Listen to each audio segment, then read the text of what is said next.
اعوذ باللہ من الشیطان الرجیم بسم اللہ الرحمن الرحیم مثل الذین ينفقون اموالهم فی سبیل اللہ کمثل حبۃ انبتت سبع سنابل فی کل سنبلۃ مئۃ حبۃ واللہ یضاعف لمن یشاء واللہ واسع علیم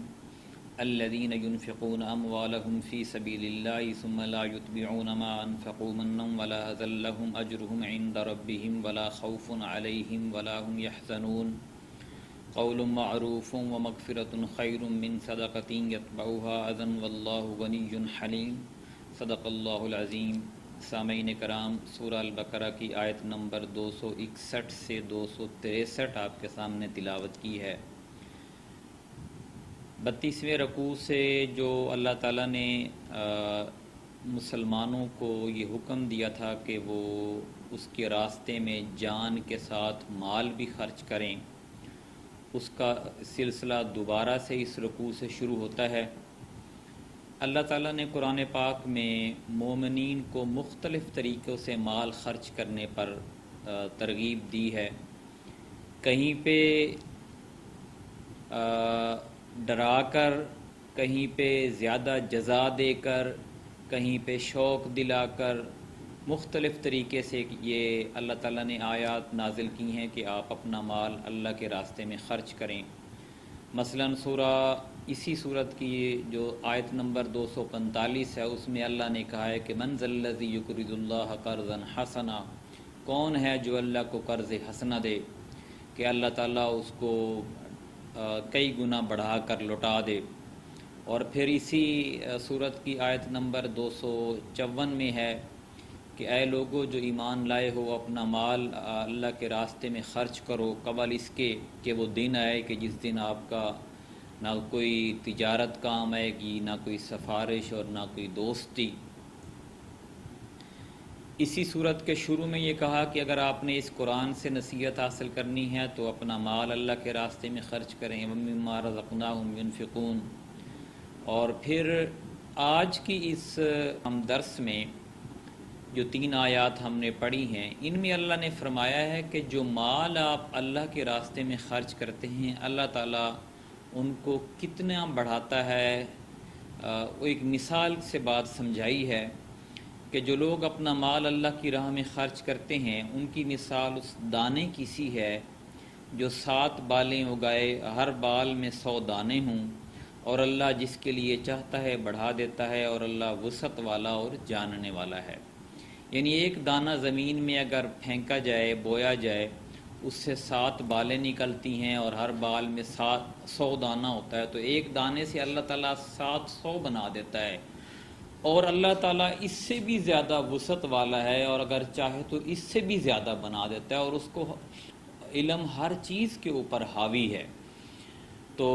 اس طرح اگر انسان اپنا مال اللہ کی راہ میں خرچ کرتا ہے تو اس کے مال کو اللہ تعالیٰ اس کی توقع سے بھی زیادہ بڑھا دیتا ہے۔ فرمایا کہ اگر وہ ایک دانے سے 700 دانے بنا سکتا ہے تو اس کی وسعت اور علم اس سے بھی زیادہ ہے، وہ اس سے بھی زیادہ بڑھا سکتا ہے۔